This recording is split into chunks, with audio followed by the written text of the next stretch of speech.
I tell kids, you're the author of your life. And I actually think that's really true for all of us. One of my favorite quotes is Patty McLaughlin, the children's author, who says, "Other creatures have journeys far greater than ours.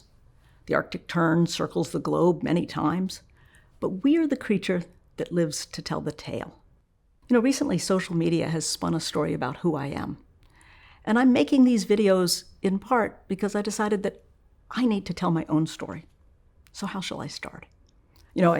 I asked a couple teachers, what questions do you think I should answer on this site? And one of them said, "Lucy, I want you to talk about what matters to you as a teacher."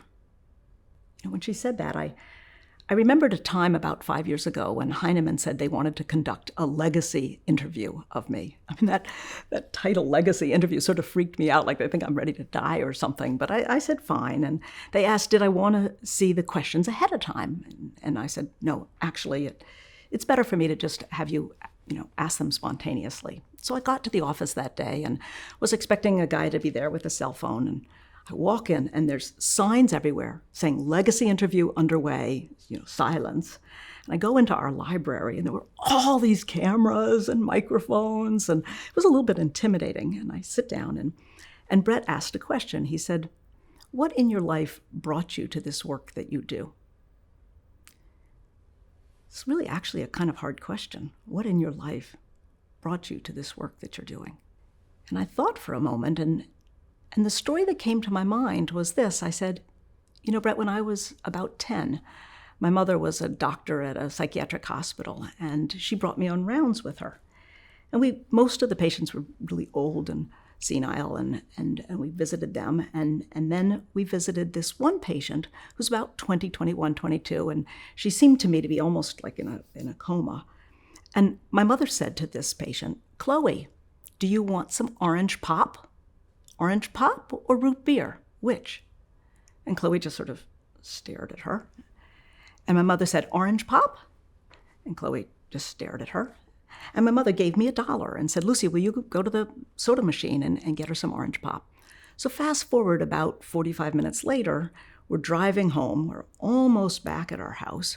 And my mom said, "Did Chloe drink her orange pop?"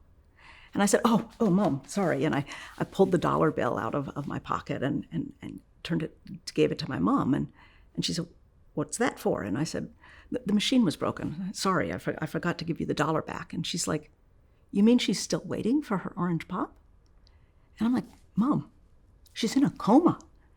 And my mother turns the car around and drives half an hour back to Gwanda State Mental Hospital, stopping at 7-Eleven to get some orange pop, and brings it to Chloe. After I told that story, I wondered, why out of all my life is that the story that came to my mind when they asked, what in your life led you to this work that you're doing?